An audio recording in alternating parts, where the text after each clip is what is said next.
Well, you win a championship one year, you fire your coach 2 years later, you bring a new guy in who's been there, done that in college football. What can Brian Kelly do in year one in Baton Rouge? Let's look at it.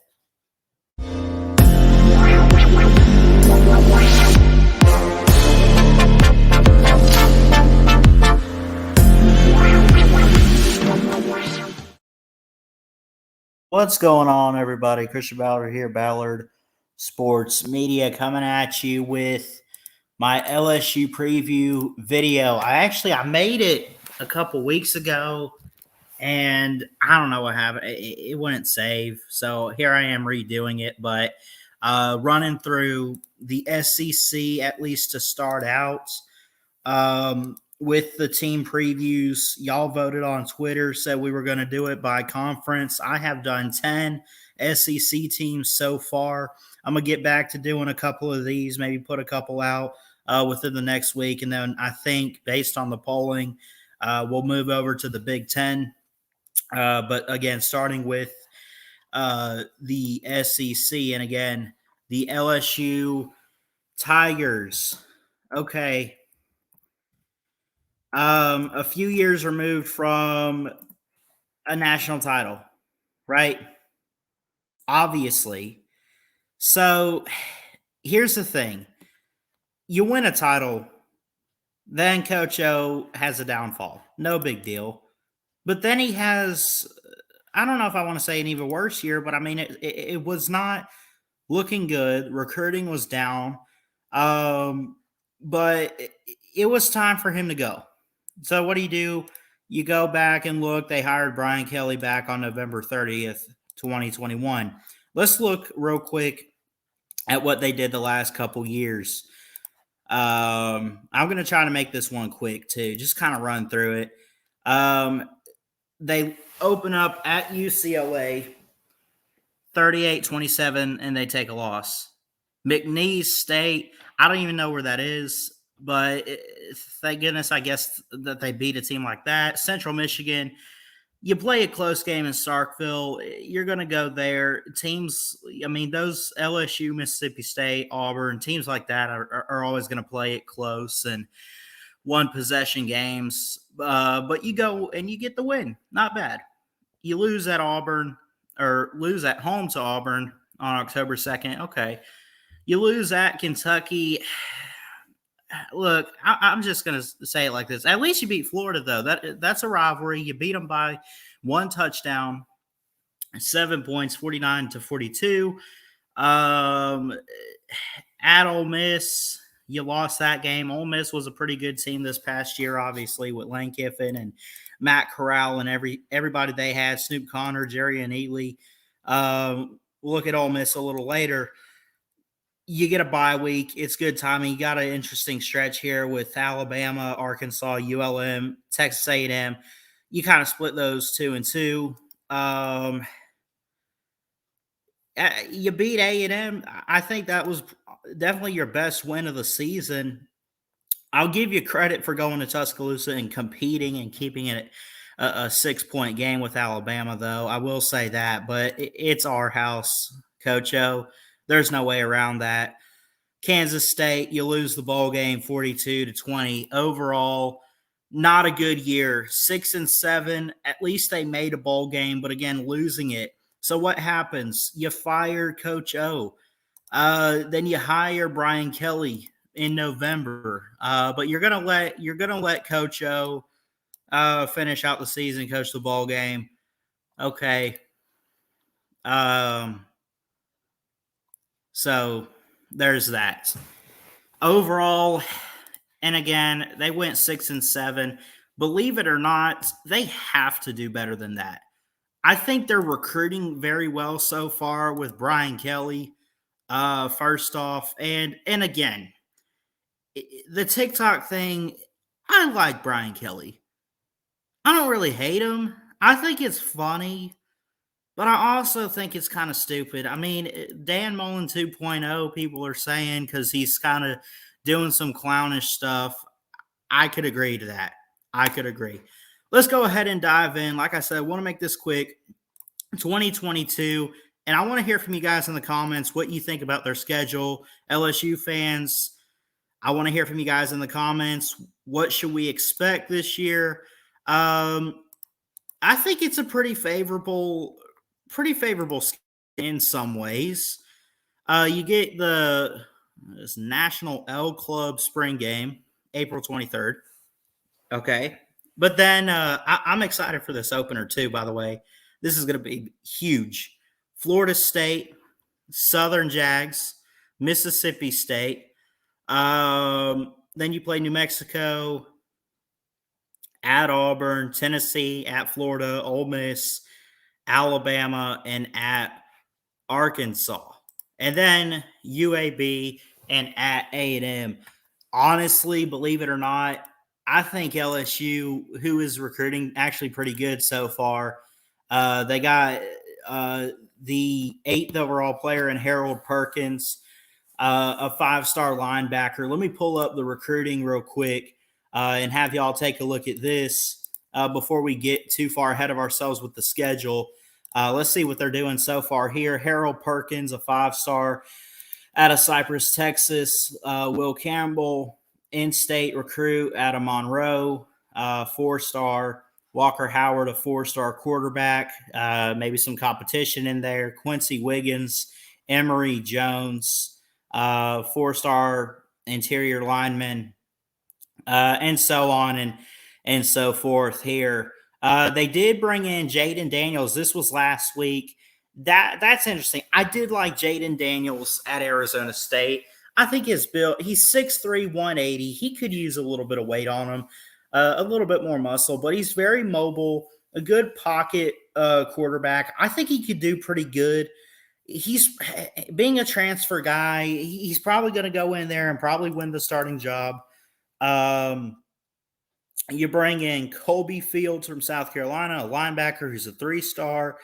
You brought in quite a few players. Jay Bramlett comes in from Notre Dame, follows Brian Kelly. Greg Brooks, a corner, had a couple picks or whatever in his career at Arkansas. Really good pass disruptor guy. I've seen some good highlights on him. He comes in for your secondary from Arkansas. Noah Kane, immediate eligibility. This is going to be big. I'm telling you, I think that LSU, if they use these players right, Noah Kane is a key running back. I think this could be something. I really do. I think Noah Kane did pretty good at Penn State overall, and I think he could be an immediate impact running back. He went to IMG Academy in Bradenton, Florida. He's 5'10", 208. And he's done a lot. He's got very good balance. He is just overall good size, athleticism. He's like when Penn State picked him up and started playing him on the field, he was like Saquon Barkley, but not as good as Saquon Barkley. You know what I mean? Like he was still a couple tools or whatever away from being what Saquon was, but I think he's a good physical back. In some ways, I would compare him a little bit to Edwards-Helaire, like LSU had a few years ago. But overall, they've used the transfer portal well, they've recruited well, and they got the players to put on the field. Let's get back into what they're going to do and what their schedule looks like this year, and we'll go from there. So they got the spring game. You got Florida State, Southern Jaguars, Mississippi State Bulldogs, New Mexico, at Auburn, Tennessee, at Florida, Ole Miss. You get a bye week. Alabama, Arkansas, UAB, and at Texas A&M. This is a tough schedule, but honestly, I think it could be pretty favorable for them in ways. I think that it is. It's an automatic tough opener right away with Florida State. I think that it looks like that's going to be that's not the Chick-fil-A kickoff. That's a Superdome in New Orleans, but that's a big kickoff game there. It's kind of in your backyard. That doesn't necessarily give you a home field advantage. Southern Jaguars, let's just go ahead and call this what it is. Teams like Southern, New Mexico, you should beat them. That's already 2 wins in there. Auburn, they're having a rough off season. It's going to be terrible. I think I already did Auburn, and I went ahead. I'm going to give that to LSU. I go back up here. I think you could beat Mississippi State. Honestly, I think it's favorable and off to a good start. I really do. I think you're just a better team than Mississippi State. You should have no problem with the non-con.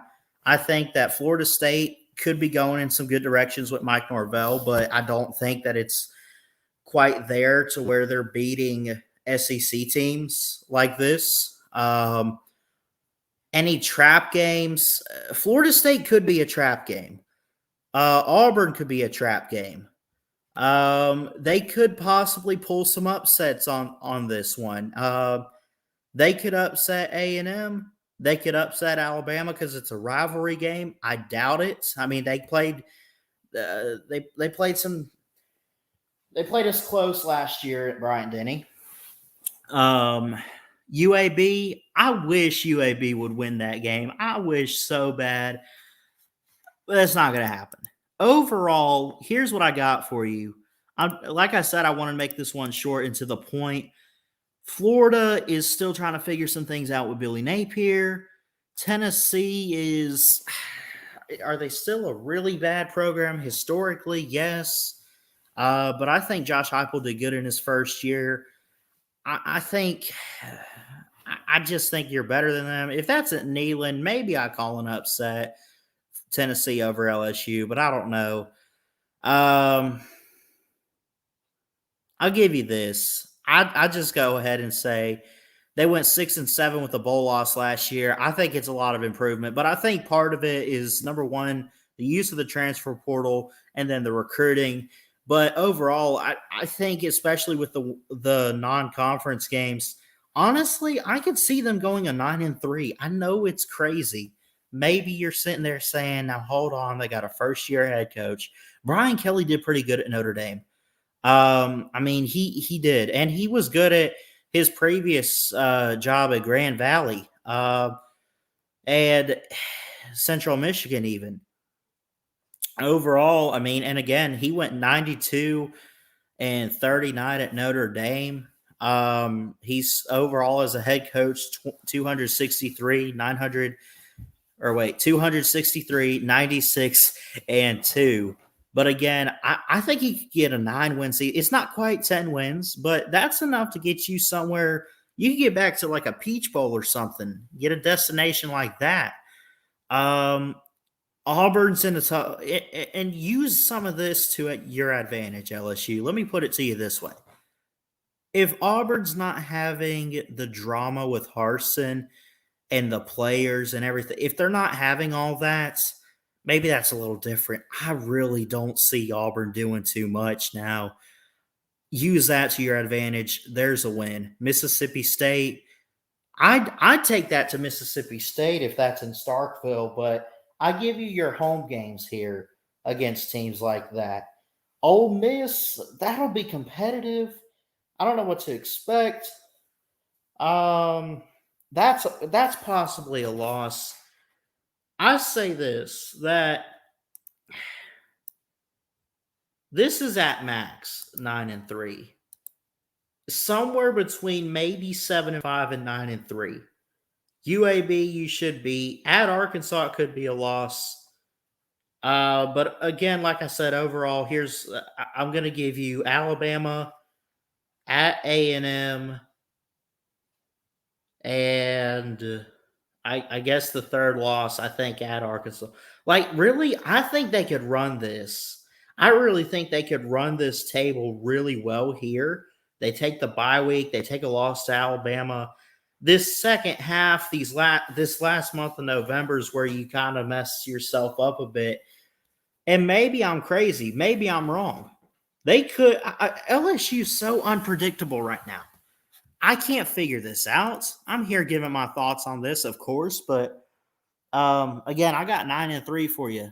But LSU fans, I want to hear from you in the comments. Shout out to Goose Sports if you're watching this, buddy. I love you, man. Let's do I'm gonna try to get with Goose Sports. Maybe we could set something up, and I can get his thoughts on all this. But I say 9-3, and I think if you're an LSU fan out there, if that is the case, you cannot complain with that. And again, like I said, they're using the portal well. They're recruiting great.